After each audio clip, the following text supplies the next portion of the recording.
А зараз ми будемо переходити до пленарного засідання. Наша програма передбачає виступи провідних фахівців як з України, так і за кордону. І у нас просив пан Меттью Браун бути якраз в проміжку до 4-ї години, тому надамо йому першим словом. І до слова запрошується Меттью Браун, професор in Latin American History, University of Bristol, United Kingdom, і тема Research in Sports and Societies in South America. Now we proceed to the plenary session of the conference, and as you see, we have representatives not only Ukrainian establishments but also our foreign colleagues and partners. And as Mr. Matthew Brown is limited in time, we have to give floor to him. Колеги, погано чути мікрофон. Our professor in Latin American History, University of Bristol, the UK, Matthew Brown, please welcome.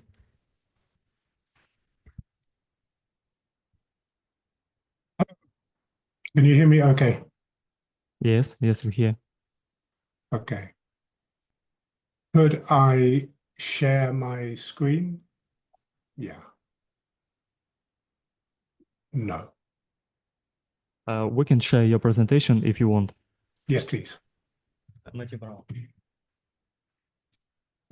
Wait for just 10 seconds.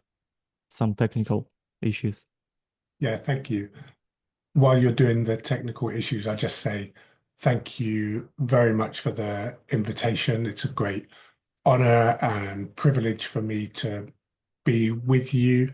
I'm here in Bristol in England. I send you all my solidarity for hosting this event in such difficult circumstances, and I hope it will be a tremendous event.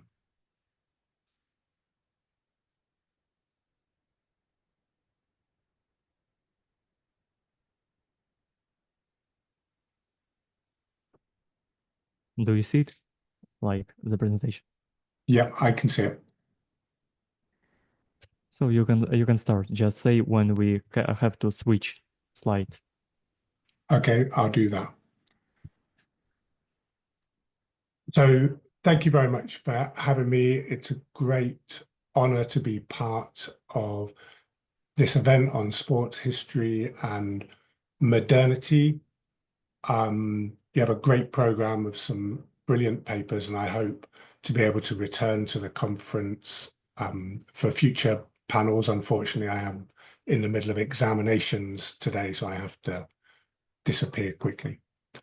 I'm going to share some reflections on the links between sports and societies from researching my book, Sports in South America, A History, which came out 2 years ago with Yale University Press and was translated into Portuguese. As you can see, Esportes na América do Sul, Uma Historia last year, and is being translated to Spanish this year. I have 3 main conclusions from writing this book. First of all, that South America is normally associated in our imaginations mainly or only with football. However, when we research in the archives and talking to individuals and people who have become passionate about sports, we find that, of course, that is a one-dimensional way of looking at sports and their links to societies. On the front page of the 2 books that you can see on the screen, I tried to capture that by removing football from the picture entirely and replacing it with cyclists. And as you can see on the Portuguese version, football is just one element of the image alongside bicycles, cricket, bullfighting, sailing, boxing, and other sports. Secondly, the main conclusion of the book is that although the legend is that the British, let me start again, the legend in Britain is that the British, we invented all the sports and then we took them around the world and people appropriated them for their own means. However, I think my book shows that this is a legend more than a history, that in many ways it was practices that traveled across nations rather than individuals or representatives of empire carrying sports. And thirdly, the third main finding of the book, which is something that all of your speakers have mentioned in their introductions to our conference, is that sports matter. That sports matter to people emotionally, in terms of identity, they matter politically, and they matter materially.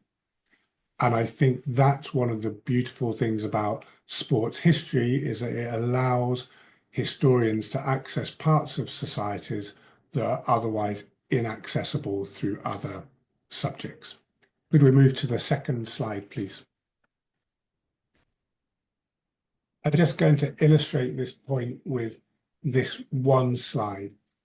On the right-hand side is the famous image of the Uruguayan team that won the first men's FIFA World Cup in Montevideo in Uruguay in 1930. And this image captures so much of what we think we know about sports history.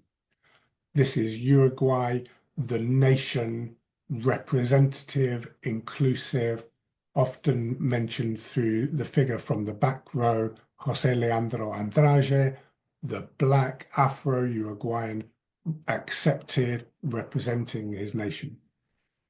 But one of the main findings of my work and many other Latin American historians of sport in the last few years is that this was never inevitable. The link between South Americans and football and nations was never inevitable. It was a construction of the early 20th century nationalist, modernizing, liberal elites.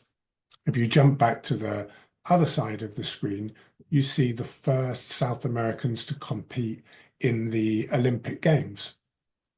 Very much not representative of the nation with the colored shirts and so on.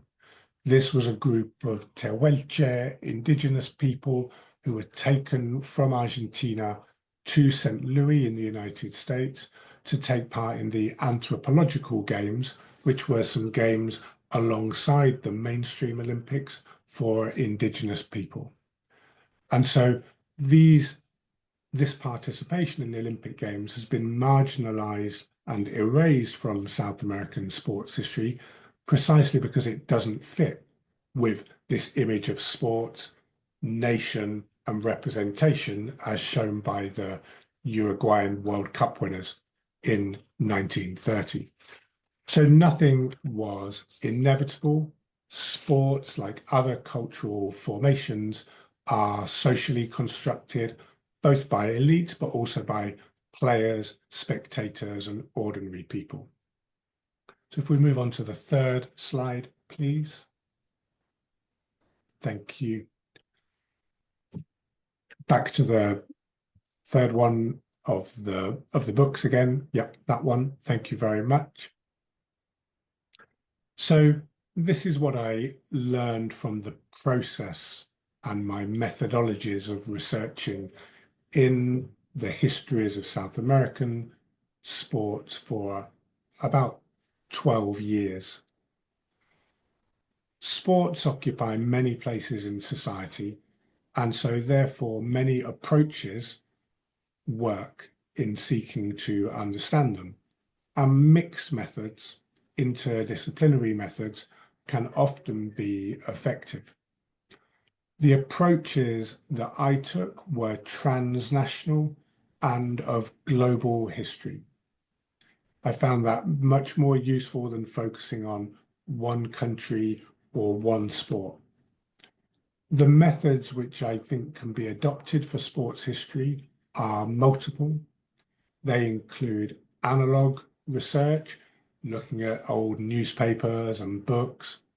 They're biographical. I think that rebuilding the life histories of sports women and sportsmen is an amazing way of accessing historical societies. Archives, collaboration, using digital sources, and also place-based methods. So the contributors to the panel before me have mentioned sports halls being damaged by military incursions and missiles. And the stories of the places where we play sports are super important in shaping our understandings of those sports themselves in 10, 20, 50 years' time. There are many examples from South American sports stadia that support that point. So then my three main findings are: one, that we need to put local and marginalized histories at the center of the stories we tell. So telling global histories through one place, one region or one nation or one sports hall, I think is a really fruitful way of approaching sports history. Second, trying everything we can to look beyond football and beyond nations, which are the two main paradigms which have shaped sports history even to the present day. And thirdly, moving beyond an idea of imperial diffusion and trying to sideline empire as much as we can in giving meaning to the sports that today we study, we practice, and we watch.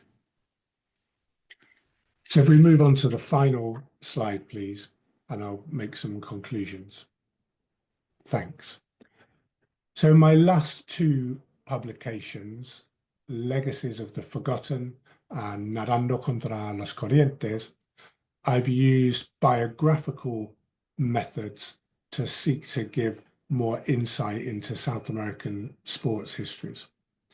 The Legacies of the Forgotten is a project I produced with my students, and those students each researched the biography of one sports person from South America, and then we published the book as a result of that.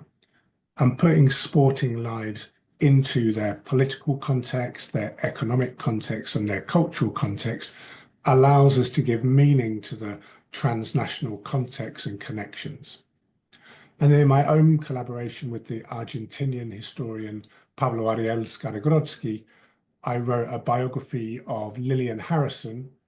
She was the first person to swim across the Rio de la Plata, the River Plate, from Uruguay to Argentina in 1923. And we show how the technology that was wrapped around her story, the technology of the photographic cameras that took the picture on the cover of our book, the movie cameras that filmed her, the newspapers that wrote about her, in many ways generate the meanings of the sport of swimming and generate the identities of gender and social class, which shape the way in which she's understood. So I'll conclude there. Thank you ever so much for the invitation, for the honor you've given me of speaking to your conference. I hope I've given you an indication of how sports are not always about the elite and that participation creates value for all. Inclusive histories of sports can give a fuller picture and set the foundations for sustainable, equitable, and peaceful societies in the future. Thank you very much indeed.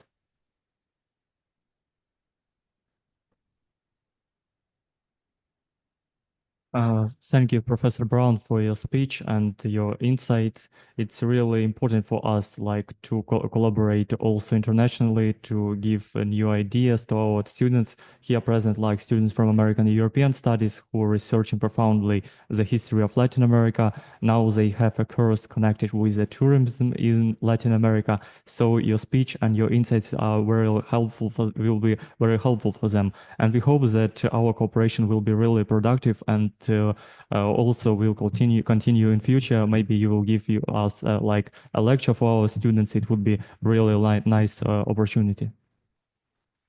Thank you once again. That would be lovely. Thank you.